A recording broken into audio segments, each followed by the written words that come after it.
नमस्कार दोस्तों, मैं रमन शर्मा। कल से अब तक 12 लोग जासूसी के आरोप में गिरफ्तार हो चुके हैं। हरियाणा, पंजाब के से पकड़े हुए ये लोग पाकिस्तान और चीन के लिए जासूसी कर रहे थे। इनको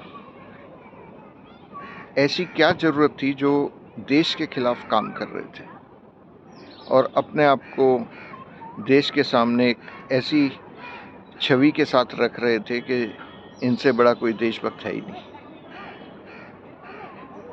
इन दिनों भारत के अंदर जो बिजली चोरी करते हैं वो भी देशभक्त हैं, जो टैक्स चोरी करते हैं वो भी देशभक्त हैं, जो काला पैसा बना रहे हैं वो भी देशभक्त हैं, जो रिश्वत देते हैं वो भी देशभक्त हैं और जो रिश्वत लेते हैं वो भी देशभक्त हैं, जो घोटाले करते हैं वो भी देशभक्त हैं, जो घोटाले करवाते हैं वो भी देशभक्त हैं। ये कैसी देशभक्ति है? मध्यम वर्ग मेहनत करके सारे टैक्स दे के, टोल टैक्स भी चुकाता बेचारा मर जाता है, लेकिन उसे घोटाले करने का मौका नहीं मिलता। इनमें से बहुत सारे जो पकड़े गए हैं ये मध्यम वर्ग या लोअर इनकम ग्रुप से हैं, जिनको पैसे की ललक हुई और उन्होंने जल्दी से बिना मेहनत के पैसा कमाने के लिए ये रास्ता चुना होगा। अब बात आती है सरकार की। जब इन्होंने जासूसी शुरू की, ये पाकिस्तान गए और शायद इनमें से कुछ कई बार गए, तो उस समय सरकार को ख्याल क्यों नहीं आया? ये भारत पाकिस्तान युद्ध के समय क्यों आया? और युद्ध में युद्ध विराम भी हो गया और वाघा बॉर्डर के ऊपर सामान्य गतिविधियां भी शुरू हो गई और देश के अंदर बहुत जल्दी ये मान के चलिए कि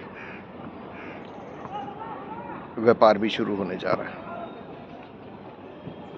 क्रिकेट को छोड़ के बाकी सब कुछ शुरू हो जाएगा और क्रिकेट तीसरे देश में खेला जाएगा। तो नुकसान किसका हुआ? नुकसान उनका हुआ जिनके घर के लोग शहीद हो गए, हत्याकांड में स्वर्ग को प्राप्त हो गए। और मोदी जी अपने चुनाव प्रचार में लगे हैं। हर पेट्रोल पंप पे ऑपरेशन सिंदूर के साथ उनकी फ़ोटो लगी हुई है। ये उनका पुराना शौक़ है, बचपन का शौक़ है और अब बुढ़ापे तक वो चला आ रहा है। वो प्रचार जीवी हैं और प्रचार के बिना वो रह ही नहीं सकते। और रात को भी नींद इसलिए नहीं आती है कि प्रचार कैसे किया जाए। अब इसका खर्चा कौन उठा रहा है? आप तो उठा रहे हैं। ये जो भी खर्चा मोदी जी कर रहे हैं वो खर्चा आप ही की जेब से जा रहा है और आप कुछ बोलते भी नहीं। कम से कम ट्विटर पे एक पोस्ट डाल के मोदी जी से पूछ लीजिए, ये जो खर्चा कर रहे हैं ये पैसा आप मेरी जेब से क्यों ले रहे हैं? आप अपनी जेब से क्यों नहीं दे रहे? हमारे व्यवस्था में ऐसा ही एक नियम है कि निरंकुश राजा कुछ भी कर सकता है और उसे रोकने वाला कोई नहीं होता। जो जनता है वो बेचारी इसी सोच में रहती है कि ये आदमी कभी तो कुछ करेगा और वो कभी कुछ करता नहीं।